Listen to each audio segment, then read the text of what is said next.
Hello, this is Anna Paul with Paul Realty. Today, I have the privilege of having one of my great business partners, Katie Gutierrez, here with us. She is from Errez Interior Design, and she is going to talk to us about the trends, the current trends, previous trends. What she does, she usually takes our clients once they bought their dream home, and she works with them and does such an amazing job making sure that their house reflects their own lifestyle and personality.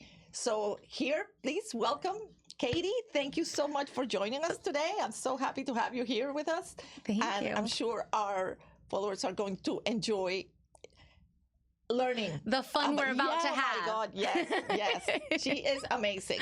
Thank you. So tell us what exactly you do and what do you think is coming and all the fun stuff. Yeah, so I have an interiors firm here in South Florida, in South Miami, actually. And we've been around for 15 years working with incredible clients, both in residential and commercial. We've done incredible work for Orange Theory Fitness and influential people all over South Florida. It's been such an honor to work on amazing projects with amazing people. And we do a particular way that we work with people that is able to get their home to feel like it's a real expression of who they are, a real place that they feel like they connect, which is more than just like buying a new house, right? It's like feeling like you've purchased this home that is there to inspire the way you want to live and inspire the best of who you want to be. So we call it biographical design. And it's quite literally what it sounds like. It's design based on biography. And so we take the time to get to know our clients' biographies and literally get to know, where were you born? My favorite question to ask people is, tell me a story that if I know this one story about you, then I'll really know who you are. Oh my God. And the stories that we get to hear from incredible people, it's life-giving for me. I love it so much. You know, we work with a lot of entrepreneurs that have made it, big in this world, and to hear their stories of how they begun and how they created what they created is just really an honor to get to hear those stories. And so then what we've done is taken the really key elements from a person's biography or a family's biography collectively and match those key stories and key memories and key things about the people that make them who they are. And we pair that with colors, we pair that with materials and patterns. And then that collectively becomes almost like the branding, like personal branding for the people, right? And then those colors, materials, and patterns get to be the foundation of everything that we design in that home comes back to that person's personal branding. And that's really how we make it feel like it's not only a house, but it's a home that they feel really helps them thrive in the life that they want to be living. They feel it like it's theirs. Imagine walking into a house that has all those memories, all those colors that bring you the best memories of your life. Exactly. That is incredible. Yeah, thank you. Incredible. So you know how when you buy a new house for the first time and the amazing Paul Realty hands you your keys and you get the keys and you open the door for the first time and you walk in and it's like, now what? So weird. It's like the weirdest feeling, right? It's like it's mine, but it doesn't feel like mine. And like, how do I turn on that light? And you're like trying all the light switches and like it really takes some intentionality to really make it feel like it's your home and not like you're living in somebody else's home. Absolutely. Absolutely. I love it. So other than that, like what trends do you see? I know that, we've had now it's like this huge modern trend. You see here in Pinecrest, everybody's tearing down those huge mansions from 1990s.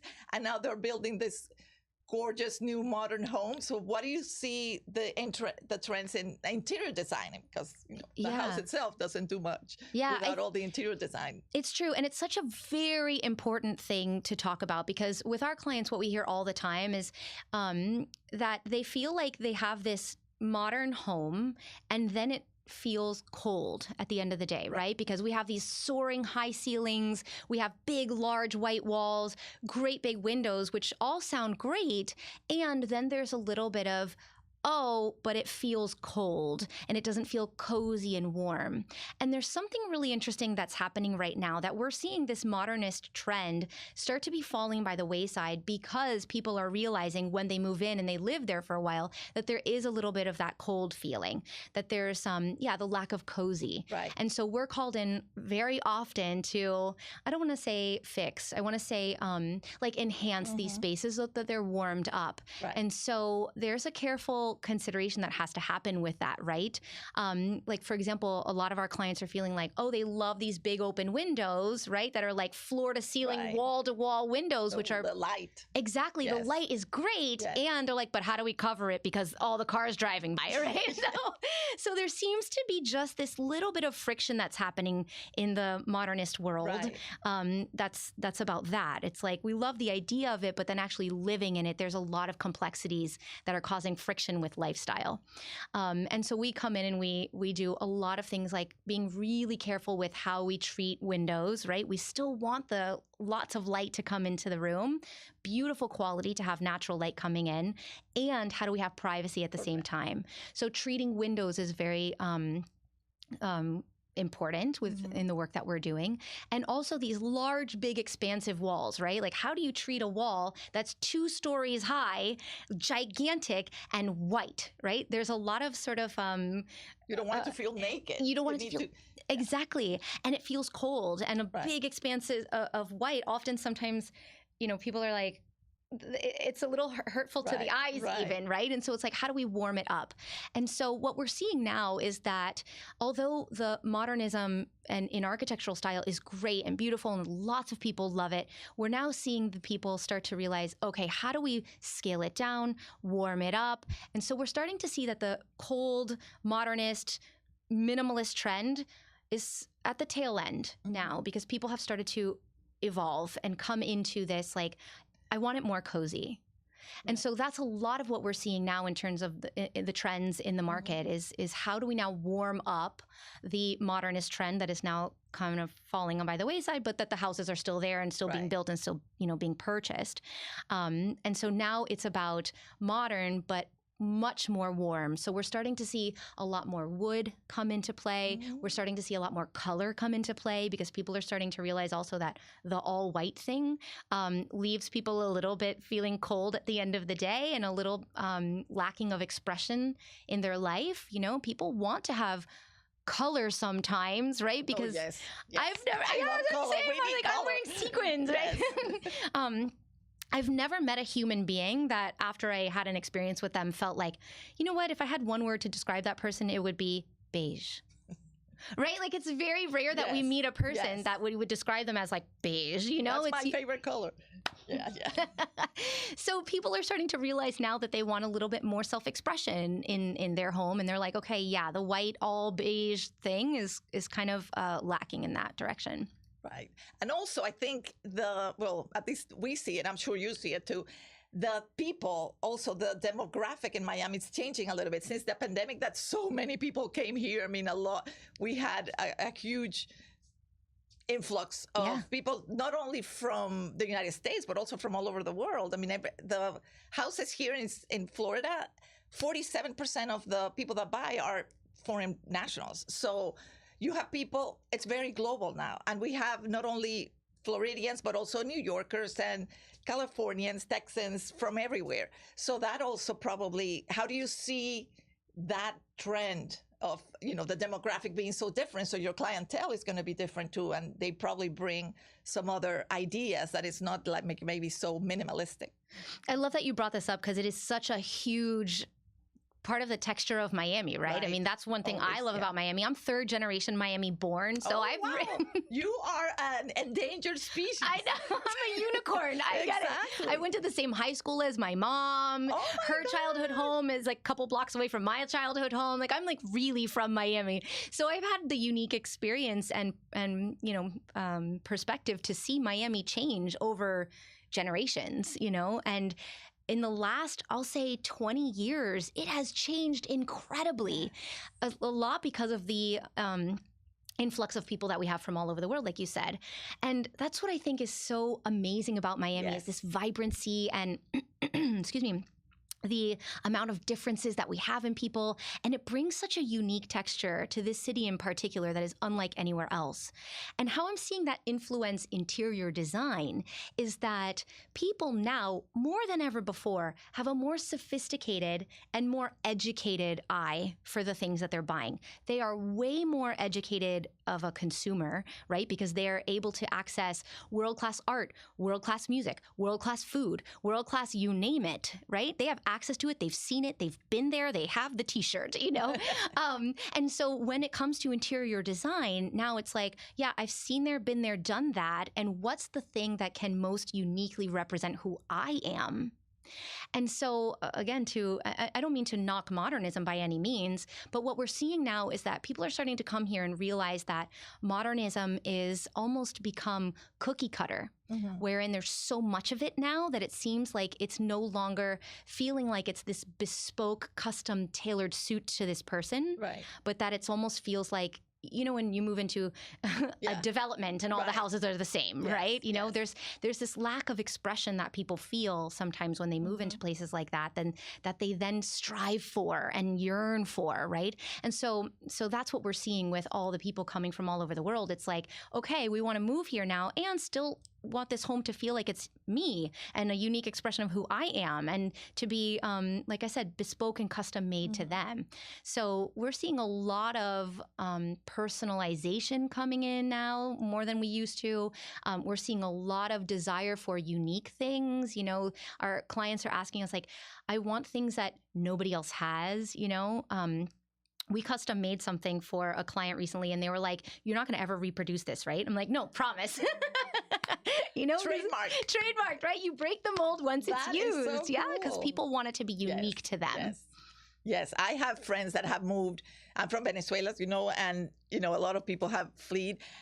And they brought like some statue that meant so much to them at their home, or they brought this huge, a tray. So I guess, I'm sure you do that too. That might be like the focal point of a room, and then you like work around it with whatever personal item they cherish. That's exactly right. And I would almost call it like an essential mandated, you must have something in the room like that represents some part of your culture or something that unites you to the space. Because, you know, we've all been in a hotel room, and although I love being in a hotel, I love that it's somehow colder than my room is, and the sheets are somehow silkier than my sheets are, right? It's just so luxurious to be in a hotel room.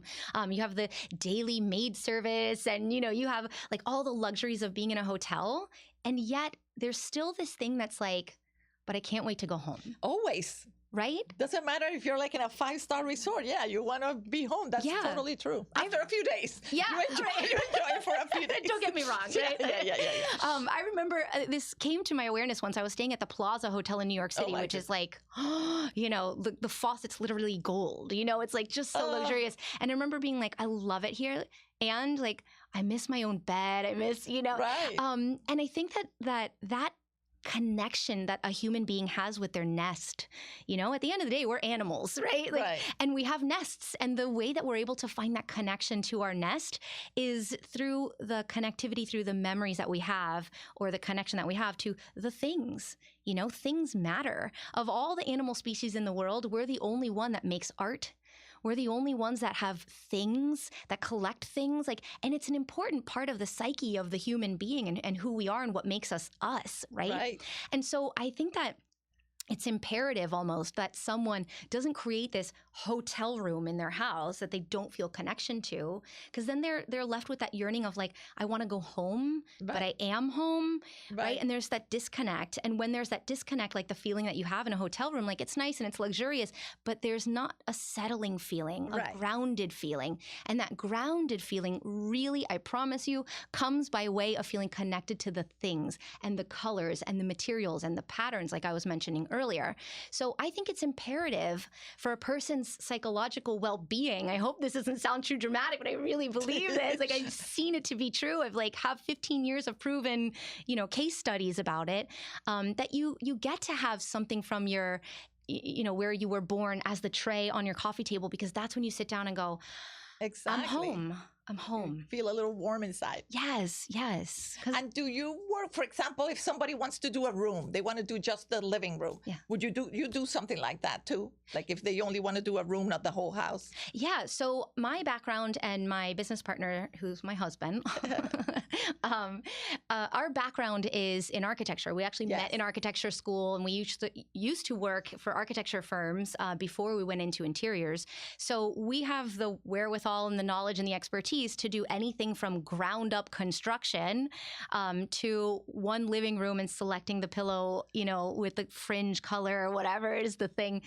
So we can do it all in our office. It's our particular expertise is knowing how to do it from the gigantic scale to the smallest scale. Oh, that is so cool. Mm-hmm. That is so cool. Yeah, we have a lot of fun. Yes, yes.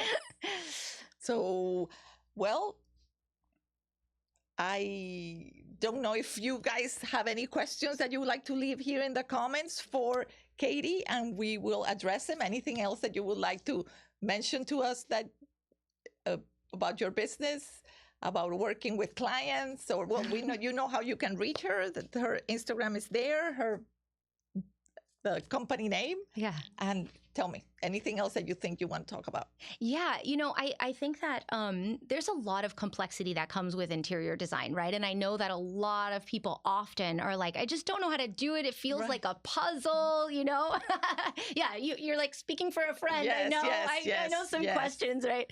And I know that it can sometimes feel like a puzzle, and that it's confusing, and it's like, where do I buy things? How do I, how the colors go together? And so then I think people just say, well, paint it all white, and it's like, I'll just paint it all white and pick all beige furniture, or gray. Gray is the other, beige or gray seems to be the common thing. That's it. Yeah. And I would love to, if I could have like one thing to leave the audience is this, I'll call it like inspiration moment here. That's like, take a chance, even if it's as simple as... Even if it's as simple as painting one wall in your house a color, notice how it makes you feel. Notice how you interact with the space differently. Notice how it changes your psyche.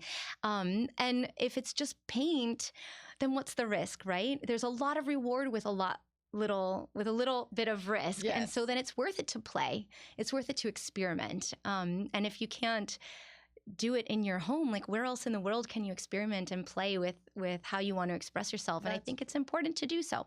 So that's my inspiration moment for the day. That is true. That is true. See, at least start painting a wall, and then we'll see. Buy a cushion here and there. Of course, though, as an interior designer, I'm going to say, obviously, that, hiring a professional, like you wouldn't, do your own brain surgery, right? Like you wouldn't cut your own, maybe some people do, right? But I definitely believe in the power of hiring a professional. Obviously, as a realtor, you would also agree, right? Like you can sell your home with like a sign that you buy from Home Depot and put that in the yard, or you can hire a professional who comes in and gets you the top dollar, avoids legal issues, avoids tax issues. And like, that's the expertise that you bring to your clients. And in the same way, I would say, if you do feel like interior design feels confusing, but you do have a desire for your home to be, the spark of joy in your life and the groundedness that you feel when you come home and the centering of your psyche and all the things, then definitely, obviously coming from me, I'm biased, but definitely consider pursuing professional help, whether that's me or anybody else. Yeah. No, and it's true. Like even this, we were talking about when you buy a home and you decorate it, but even when you're selling your home, sometimes I go to my clients' homes and, it's full of stuff and their own decorations that really don't match too much, and a lot of portraits of their kids. Even then, sometimes we bring our interior designers and decorators, because even when you're selling your home, you want your home to feel for the buyers like they can live there. And if it's full of your stuff, they are not going to feel like they can live there because they see that it's somebody else's thing. I'll add to that people can sense and taste and smell and feel good design. Oh, absolutely. Right? And so in the houses that we've worked on, they've sold for more per square foot than any other house in the neighborhood or in the building. Almost always, 100% of the time, the houses we've designed sell for more per square foot. And while we're not saying like, just make everything white and beige for resale value so that more people like it, it's like, let's customize it for you. And we do. And at the end of the day, it still seems to sell for more because people, again, talking about the global buyer that has a real sensitivity to high quality things, including the best of the world of design, right? They've traveled to Milan and to, all the places all over the world that teach people good design. They come back here and then expect that, right? So I would say that even for resale value, having an interior designer and really being intentional with the good design of the home matters. And you get it back at the resale time, because people walk into, even these modern houses, they walk into this like all white box with no charm, no character, no design, and they recognize that it's lacking. And it's important to, protect your investment by really making it the best design it can be for the time you're living there and then for the time you go to sell it. Yes. Well, even the new developers, when they want to sell their development, which is brand new homes and they're all empty, they take one home and they bring an interior design and put it to the maximum. Actually, when a developer finishes a project, it's called decorator ready.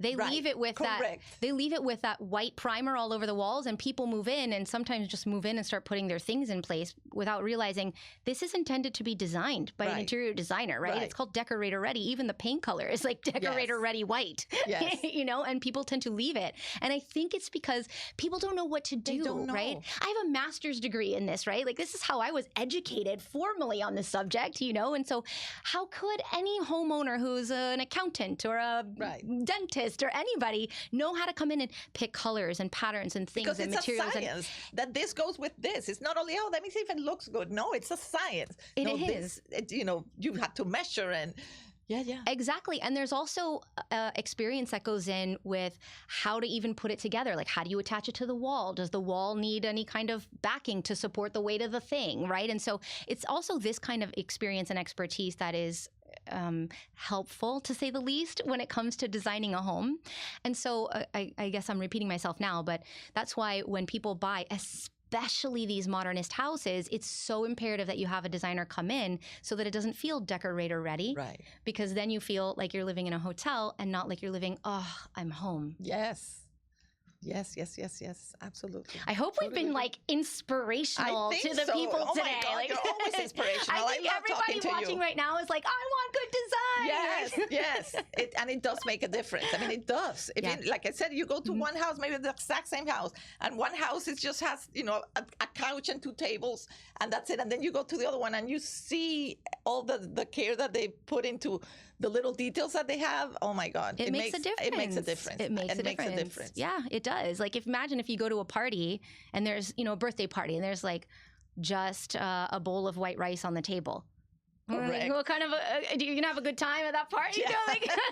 But imagine going to a party and there's like balloons and decorations and there's cake and there's chicken nuggets for the kids, and like it does something different to the vibe, and ultimately that does something very different to the experience. And if we're talking about home design, then we're talking about an experience that affects life, and that is not something that one should leave by you enjoy chance. it every day. Yeah, you enjoy it every day. When you go to your house and the house it's all messy and you go in and you're like, ooh. But when it's all perfectly and you see your things and that remind you of this time and that time, you get a sense of peace just coming into the house. And that's every day. It's every day. It's every day. And, the way I think of it is like, I'll make scrambled eggs on a Wednesday morning, let's say, and I'm standing at the stove. This happened yesterday, literally. And I was mixing, stirring the scrambled eggs in the pan. And I'm telling my son, like, oh, hey, you need to put your shoes on. And did you get your book bag ready? And meanwhile, I'm going like, what's the meeting I have today? And,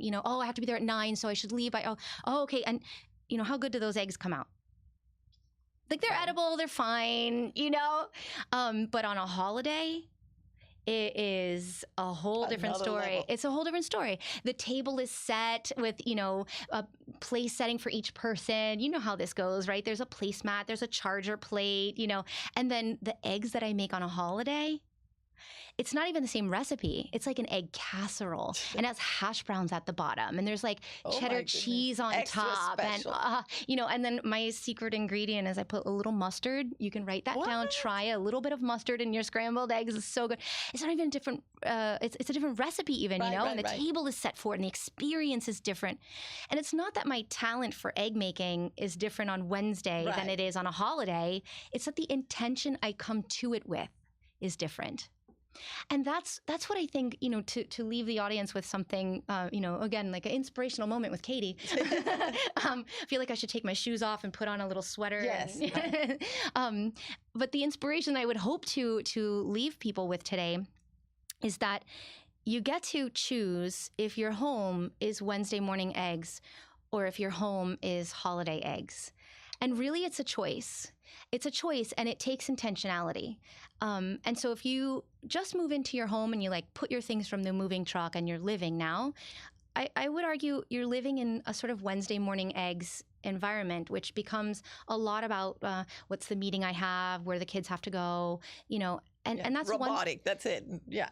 And that's one way to live. And I'm sure, it's fine for a lot of people. But I really want to encourage people to really live with holiday eggs intentionality, right? Wherein the home becomes that table setting. The home becomes the environment that cultivates in a family this feeling of meaningfulness.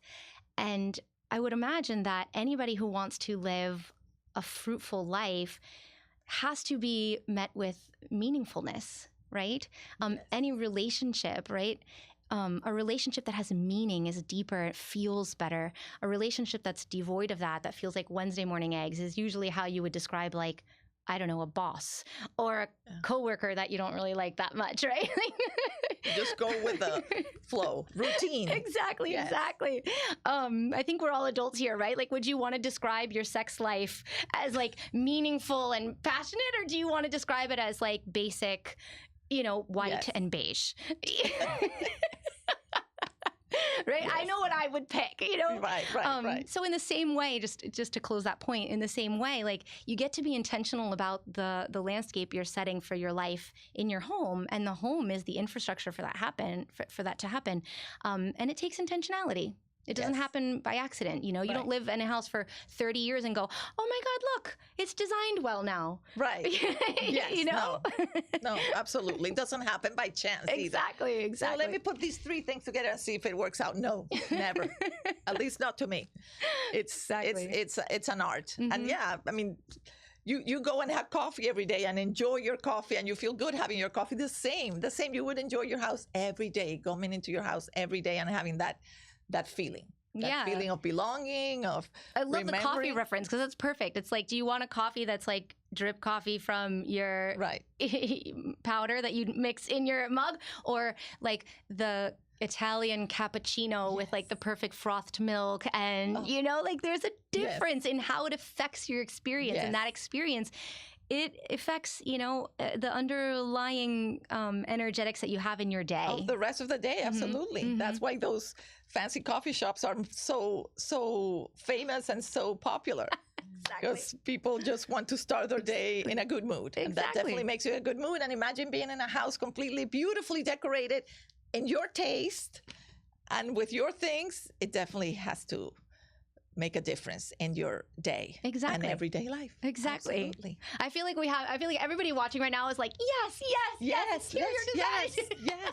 Never thought about it that way, but it's true. It's a feeling. It's a feeling. It's not only having a house that you can show off your friends and not be ashamed of bringing your people over because it's such a disaster. So it is a feeling. It's a feeling. And that I hear a lot of times from some of the clients that we work with. It's when we first meet with people, tell me about, what's not working here, and they're I haven't had anybody over in so many years, I'm embarrassed to have people come to my house. And I feel my stomach just turns for these people because you're telling me that because of the design of your house, you're not having people over, you're not celebrating holidays with your loved ones, you're not that affects your life. Totally. That affects you're on your deathbed thinking through your life, and the design of your house is now influencing how you're experiencing your deathbed moments. Like, this is important stuff. It is important. This is important stuff. So I'm so glad that we had an opportunity to discuss